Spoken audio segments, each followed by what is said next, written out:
My wife laughed at me in front of our friends, not playfully, not accidentally, deliberately. And while everyone waited for me to snap, I went quiet. That silence didn't mean weakness. What followed was not drama. It was control. In 2018, in Denver, Colorado, I celebrated my wife Laura's birthday at a sleek restaurant on the city's outskirts. The space smelled faintly of olive oil and warm bread, the hum of conversation punctuated by clinking glasses. Laura had already had a few drinks, her laughter loud and deliberate. She turned to the table and began recounting my attempts at romance in a way that made everyone laugh. I felt the shift immediately, the slow creeping of embarrassment folding over me like a cold sheet. Friends and colleagues watched, waiting for me to respond, to mirror the laughter, to acknowledge the joke. I stayed still, my hands resting on the table, my eyes fixed on the glass of wine she held, on the curve of her smile that carried a sharp edge, on the way her fingers brushed the rim with casual flair. Every gesture was deliberate, every tilt of her head measured to draw attention. I noticed how she leaned back in her chair, chest lifted, as if she were performing on a stage only she could see. The laughter bounced off the walls, mingling with the soft music, and I realized it wasn't meant to amuse. It was meant to wound. I followed her movements with precision, cataloging each expression, each subtle glance at those around us, each tiny pause before the next sentence. The jokes were light on the surface, but each carried a sting, a quiet demolition of the man I had been. I could feel my jaw tighten, my throat dry. I tried to focus on the menu, on the cutlery, on the low hum of conversation between strangers at nearby tables. But nothing could distract me from the spectacle she created. I understood, suddenly and sharply, that she no longer saw me as a person. I was a character she could manipulate, a prop to generate applause. The drive home was quiet. I kept my hands on the steering wheel, not because I needed the motion, but because it anchored me, kept me tethered to a version of myself that could still observe without reacting. Laura slouched in the passenger seat, half asleep, the scent of her perfume lingering in the car, clinging to the leather seats. I watched her as she drifted off, her eyelashes casting small shadows on her cheeks, her lips slightly parted. I felt nothing resembling anger or grief. I felt the beginnings of a calculation forming, a plan of detachment, a decision to withdraw the energy I had spent so long offering freely. Love, I realized, did not require immediate abandonment. It could erode silently, almost imperceptibly, like water wearing away stone. That night I poured a drink, the amber liquid catching the lamplight in the corner of my apartment, and sat in silence. I traced the contours of the wine glass with my finger, thought about the subtle mechanics of humiliation, about how people destroy relationships not in a single act, but through repeated gestures, small cuts disguised as jokes. I did not speak. I did not touch her. I merely observed the house in its quiet, cataloging the absence of warmth, the shift of power. I understood, in that stillness, that I had crossed a line. From that moment, I would no longer seek approval or affection. The distance between us had begun, precise and deliberate, and I did not yet know how far it would extend, nor how it would redefine the life I had built around her presence.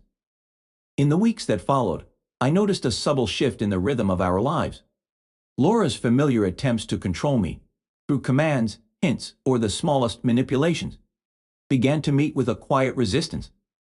I stopped asking about her messages, stopped initiating contact, stopped planning our evenings together. Her presence in my routines became background noise, a constant hum that required no acknowledgement.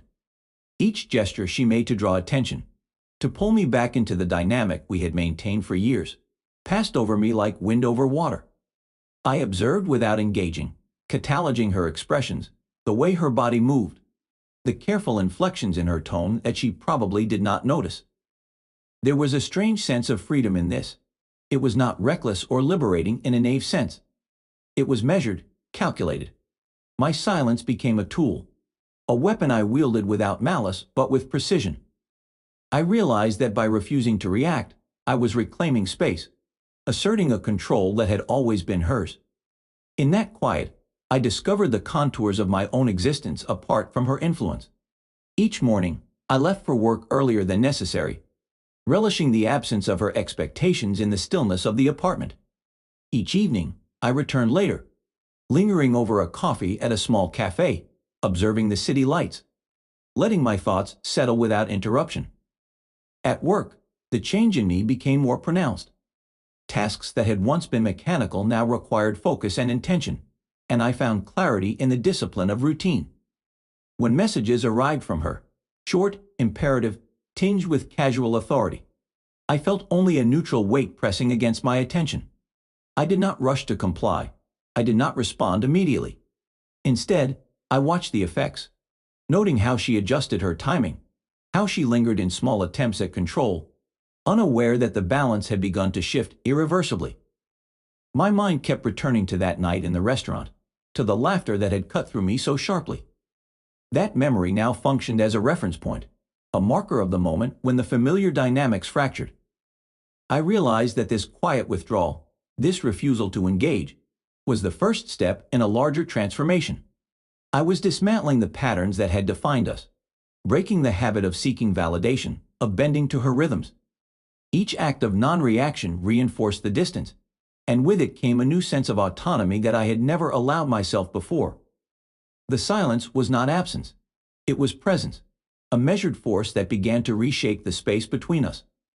Even in mundane moments, the sound of her heels on the hardwood floor, the casual flick of her hair, the subtle shifts in her posture, I observed without participation. The familiar anxiety that had once gripped me in anticipation of her moods dissolved, replaced by a quiet calculation. Each passing day reinforced the boundary I had silently erected. I realized that detachment was not merely a defense.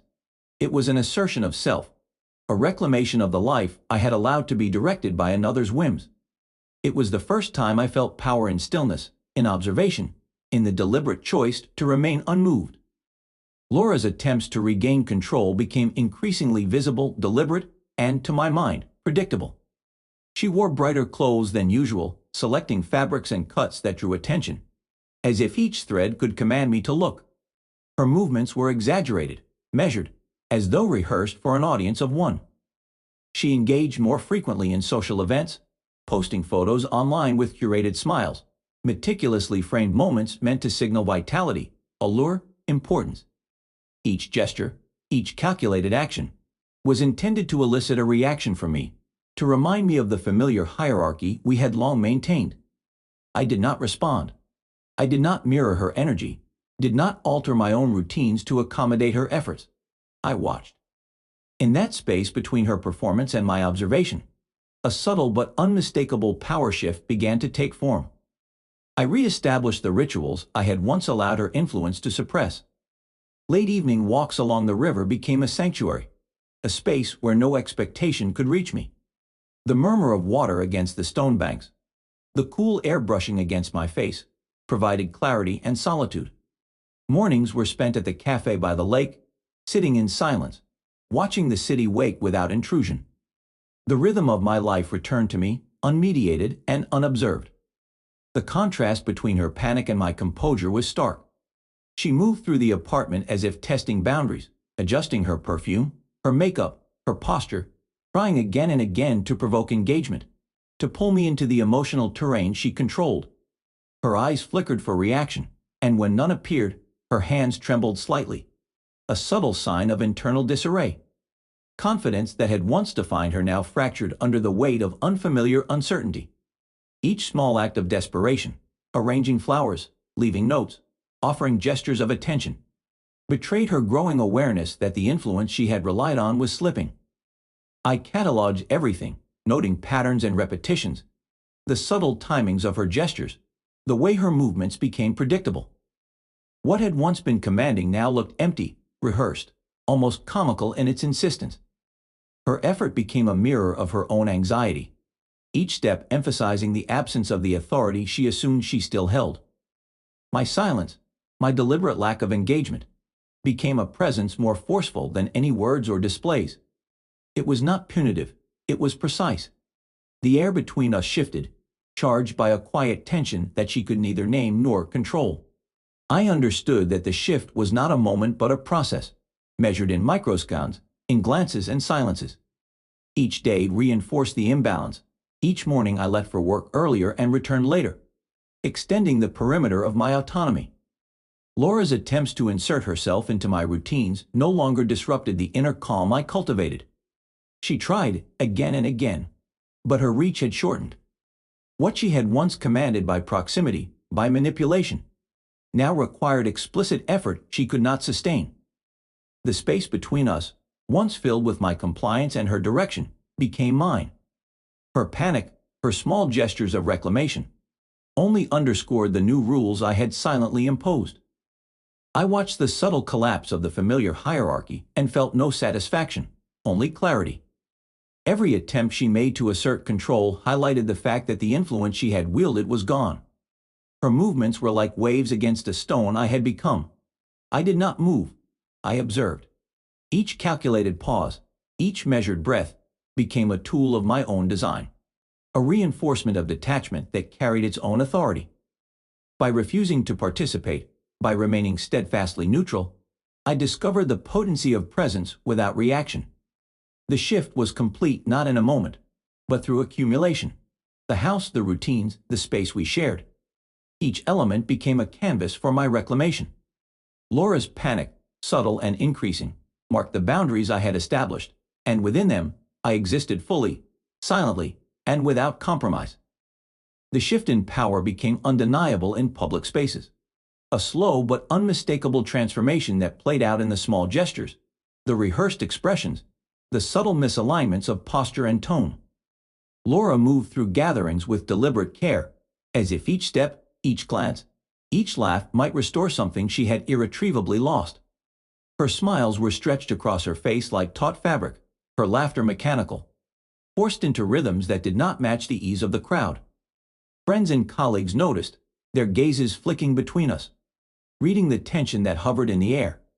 They saw her effort and it betrayed her, exposing the cracks in her confidence that had always gone unnoticed.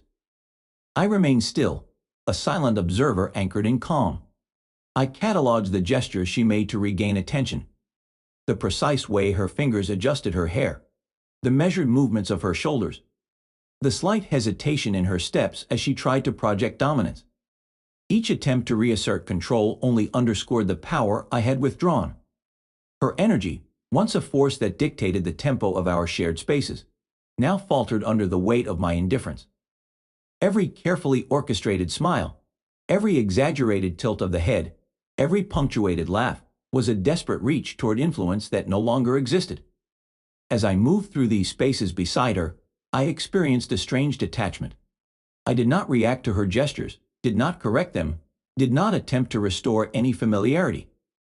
The familiar rules that had governed our interactions, the unspoken contracts, the give and take of attention and affirmation had dissolved.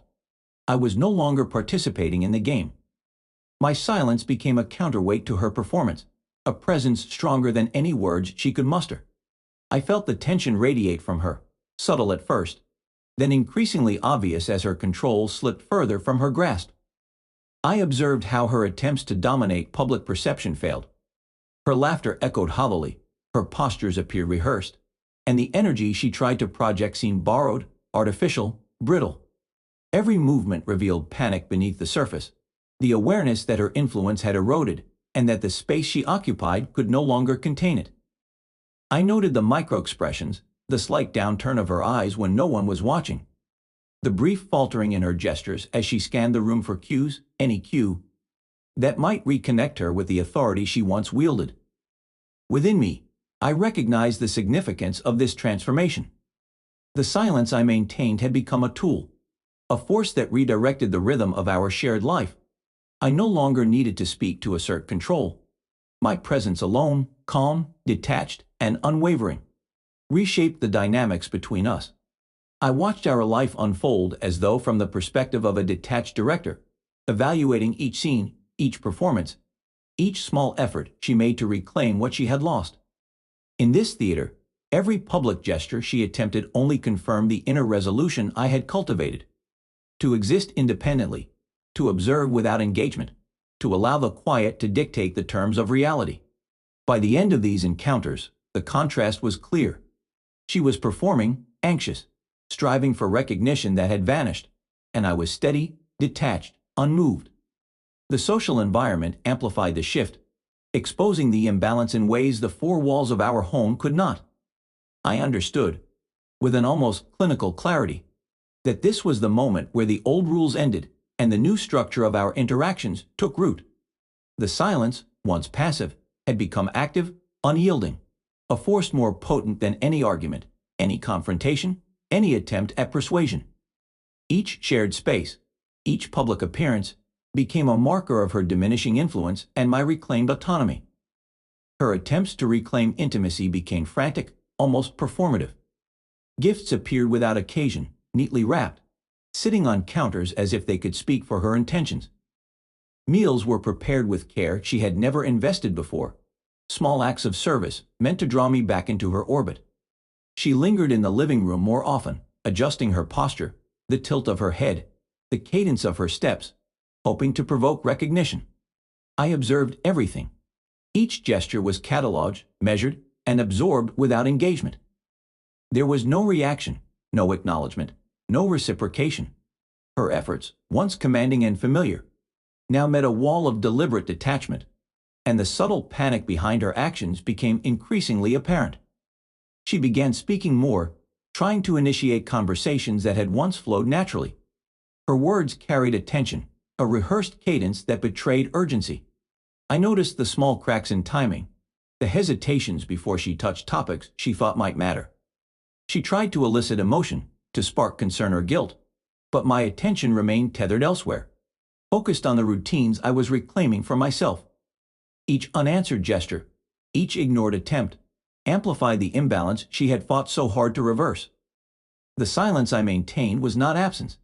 It was presence with intent, a quiet assertion that the dynamic had shifted irreversibly. Eventually, she decided to leave the house for several days, claiming she needed space, time to reflect, to consider what had become of us.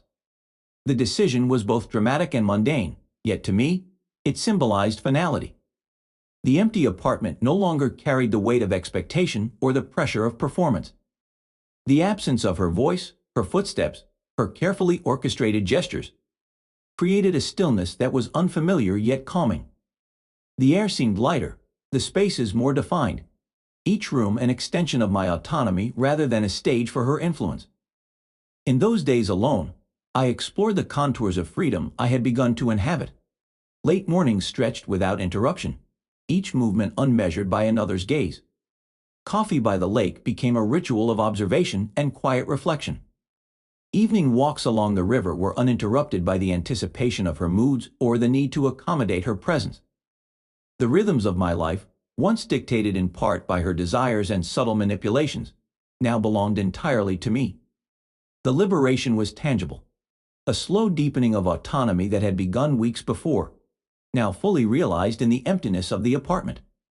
I recognized a subtle absence of longing, not for her specifically, but for the completeness of what had been shared.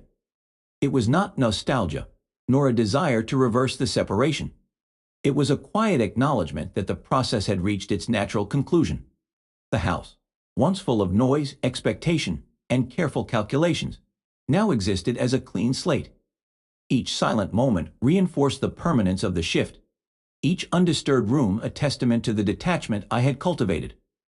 The tension that had once defined our life together dissolved, replaced by clarity, an internal sense of order restored. Her absence illuminated the full measure of autonomy I had reclaimed. The space was mine, the routines mine, the life partially hers but largely untouched by her influence. I did not mourn her presence, nor did I seek it. I observed the stillness with calm attention, feeling only the precise weight of a process completed. What had once required negotiation, attention, and compromise now existed as a simple fact. The dynamic had ended, and I had survived it, intact, undisturbed, and profoundly free.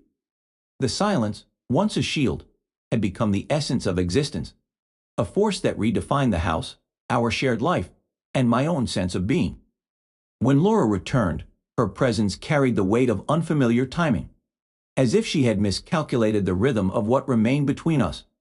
Her gestures of care, the attempts to draw me into conversation, the subtle displays of emotion that once commanded my attention now appeared out of place, ill-timed, desperate. I observed without engagement, cataloging every small adjustment in her posture, every fleeting expression of unease, every tremor in her voice that betrayed her awareness of lost influence. Her attempts at intimacy, once the language of our shared life, now read as echoes of a control that no longer existed. I remained unmoved. Silence became the instrument through which I measured autonomy, the tool by which I reclaimed space that had long been ceded to her presence. Each attempt she made to elicit reaction only reaffirmed the distance I maintained, the boundary I had carefully constructed over weeks and months. The quiet was not absence, it was active. It demanded attention through non-participation, reshaping our interactions without confrontation, without aggression. I had learned the power of presence without reaction, of observation without interference, of restraint without surrender. My days settled into a rhythm defined entirely by my own will. Late walks along the river became a practice of reflection, of inhabiting space without expectation or obligation. Evenings were spent in solitude, quietly observing the world through the window of my apartment, allowing the city lights to move across the streets without demanding participation. Each step, each pause, each unhurried movement reaffirmed my independence. The tension that had once dictated our interactions was gone, replaced by a calm certainty that arose from discipline, awareness, and the refusal to engage in cycles of expectation. As Laura moved through the apartment, I noticed the subtle signs of her realization. The careful gestures, the attempts at reclaiming authority, the measured steps to regain attention, all betrayed the awareness that the influence she had once held was no longer available. Her eyes searched for a reaction that never came. Her movements, once commanding, became tentative. Her energy, previously forceful, now faltered under the weight of the empty space I maintained. I observed, noted, and allowed the transformation to unfold naturally. The freedom I experienced was not loud or chaotic. It was measured, calm, and internal. I understood that autonomy was a product of silence, of restraint, of deliberate detachment. I did not seek to punish, nor did I feel triumph. The quiet that filled the apartment, the undisturbed hours of my own choosing, the absence of performance and expectation, all coalesced into a state of profound clarity. I had relinquished engagement, and in doing so, gained control over the only space that had ever truly belonged to me, my own mind and presence. In the final moments, I sat by the window, watching the city stretch into darkness, the lights flickering like distant constellations. There was no anger, no grief, no longing, only certainty, a measured calm that could not be disrupted. The past existed as a series of observations, each recorded, each acknowledged, none requiring intervention. Silence had become a refuge, a tool, a symbol of self-possession. I realized that what had been lost or fractured between us no longer mattered. The house, the routines, the shared history, they were present, but no longer defining. The quiet was not emptiness. It was freedom, complete and undeniable, a state of order born from detachment, and a proof that the life I reclaimed belonged wholly to me.